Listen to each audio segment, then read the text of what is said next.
welcome to Chef's Special.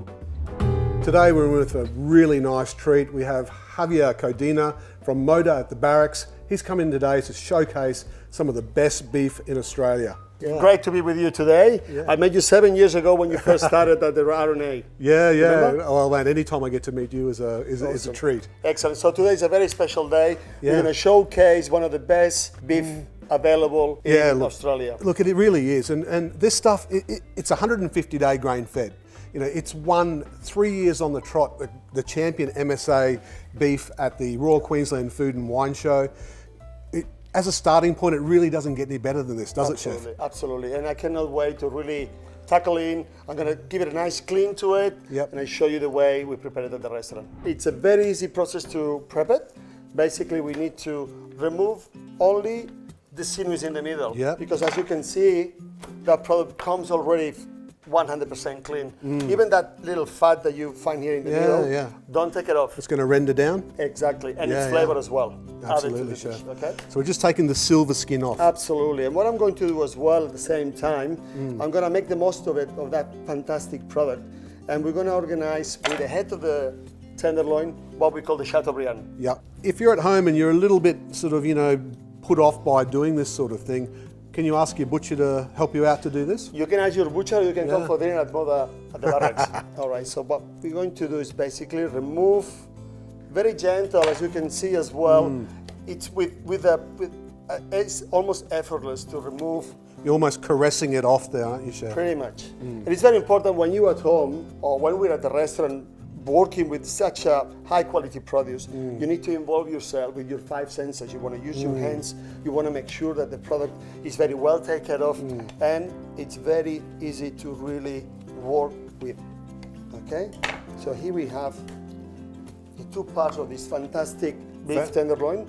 There's a little bit of a myth with the heads of the tenderloin, because some of the chefs, they think that they're a little bit tough, but as you can see, when you open a little bit, all you have to do is remove that extra bit of fat. A little bit of sinew, a little bit of fat. And then you can do exactly the same as we're going to do with the center cut. Sure. And I'm going to keep that also to make my stocks and my sauces, okay? So nothing is wasted. Nothing goes into the bin.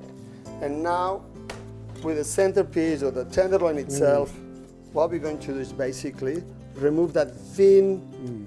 So this is where a little bit of feel comes into it. You can see as Chef is cutting that off, Chef is a very experienced exponent with his knife, but take your time, don't rush it. In the restaurant situation, I'll put that in the fridge overnight to let it dry a little bit. So by doing that, uncovered, Chef? Yes, uncovered. And then by doing that, once we sear the meat on the pan, it will create a nice crust. So that's what I did yesterday. I just roll the beef, and I roll it with glad wrap, nice and tight. So when Chef goes to cut this, you're going to end up with beautiful, nice, cylindrical pieces of beef, which are all going to be consistent in size. Absolutely. All right, so basically now it's very important to concentrate, because when you do the portioning, if it's under or over, it's not good. And if you've got a dinner party at home, you don't want somebody with a big steak and someone else has got the small one. That's sure. All right, so basically I'm going to cut the meat.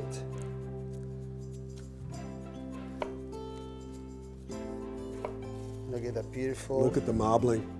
That's unbelievable, And Chef, because we've cut it like this as well, it's going to give us a nice flat surface when we go to cook. Absolutely, you see, and then all we have to do now is remove the plastic, and we end up with a very beautiful nice shape that we can really sear from both sides and on the sides as well. When you work with such a high quality ingredients, you need to treat them the way they deserve it to be treated. Give them the respect they deserve. And the Riverina beef is one of those produce. Okay, so Javier, we've prepped our steaks. The next step is cooking. You want to sear the meat in a very high temperature, always. Otherwise, what's going to happen?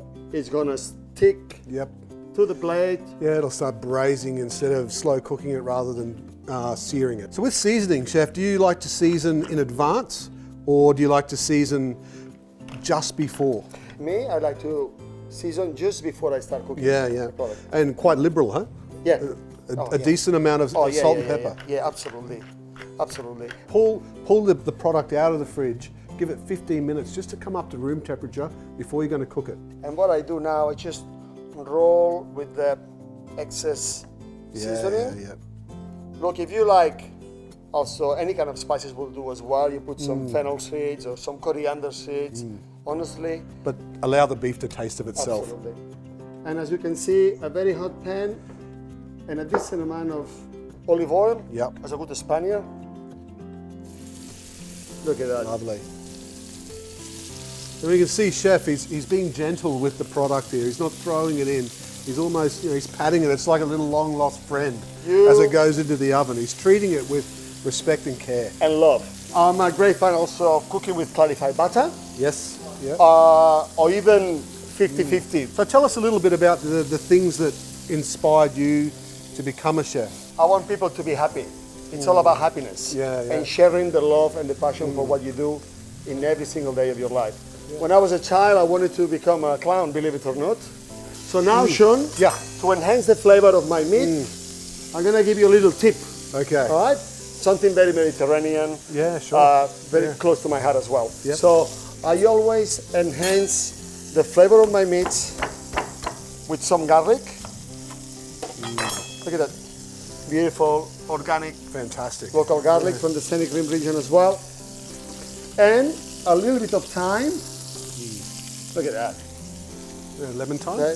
This one is garden thyme. I have some lemon thyme as well, which I'm going to use it for the roasted vegetables. And of course, a little bit of rosemary. It's like a reminiscence of the Mediterranean flavors. Yeah. And, so those flavors are infusing into the beef now? Totally. And now, I think that we're ready to flick the tenderloins.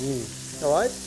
And I want to show really the caramelization of that beef. So Chef, is this something that you feel from experience or do you put a timer on it? Look, I'm against using timers and 2-minute timer and all the rest of it. I guess that after being in such an environment for almost 35 years, I can just feel it. When you're cooking, you need to put your 5 senses, no matter what. And touching and listen to that sizzling. It's so important. So we know when it's ready, you know, the right amount of heat, the right amount of oil, and the right amount caramelization, and even the smell now. You know what I mean? Yeah. You can the flavors that are coming, the garlic's coming through, the rosemary, the thyme. Absolutely. And we know that it's all infusing into the oils. Pour that down a little bit because I've got the heat on the pan now, Sean. And I'm just going to finish it off with a little bit of unsalted butter. Why? Butter is flavor. I said that as a joke at the restaurant. I want to moisturize my beef now. Yeah. All of this butter is infusing into the crust that we've got on top. It's adding flavor. So that butter is starting to brown and those flavors are really starting to kick off. So, as far as I'm concerned, I know that beef in the middle is nice and red and pink. But adding the butter and the juices on top of it, I'm going to make sure that, as I said to you before, I'm going to moisturize the meat and I'm going to keep it nice and warm and I'm going to cook it up to medium rare. So we're going to put that aside and we're going to organize our lovely Scenic Rim vegetables. Today, we are in the middle of winter and I couldn't go past to fantastic spring onions, baby beetroots, and heirloom and not to baby carrots, the local garlic, the garlic, and fantastic broccoli. So we're going to prep them all. We're going to check them into a roasting rack, which is in the oven already at 200 degrees. You're going to give me a hand? For sure. Come on. So basically, we just trim them a little bit. Lovely. You can cut them in half. If you just wish. In half, Chef. Even you see the carrots as well. Lovely. You can just cut them in half. And they'll hold nicely in the oven as well. They'll caramelize nicely.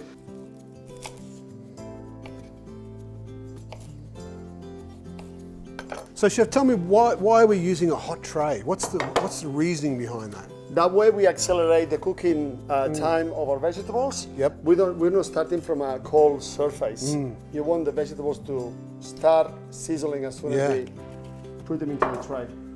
So a little bit of extra virgin olive oil, a bit of butter. It's going to help it caramelize as well. Beautiful. So we're gonna add some seasoning now.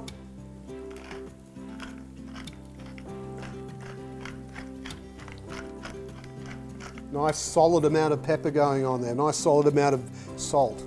Most home cooks generally tend to under-season at home. I'm gonna add also a little bit of thyme, bit of sage, and also more garlic. More garlic. So are there any herbs, Chef, that you maybe wouldn't recommend for something like this? To be honest with you, herbs is something really personal. Yep. I wouldn't go with anything as, for instance, coriander or dill. Sure. First of all, Yep. because as soon as they hit the oven, they're gonna die. These herbs that you put in here can handle heat. They don't lose their flavour. When we saw before Chef cooking the steaks, he's put rosemary, he's put thyme. These can handle high heat and release their flavours. All right, so what I'm going to do, I'm gonna add some more extra virgin olive oil. And then we're gonna go inside the oven at 200 degrees for about 15-20 minutes. Beautiful, Chef. How about we pop outside for a glass of wine and maybe try this beef and vegetables? It's not a bad idea. Lovely. Let's do it. So Javier, here we are. We've got this wonderful produce that you've put together, the Riverina beef, the vegetables from the Scenic Rim. All we need now is a lovely bottle of wine to pair with it. We've got a beautiful Wind Dance Shiraz. It's from the Margaret River. It won a gold medal at the Royal Queensland Food and Wine Show, so I think it's going to be a wonderful accompaniment for what you've put together, Chef. Cheers. Happy Eka. Happy Eka. Get good, into man. that one.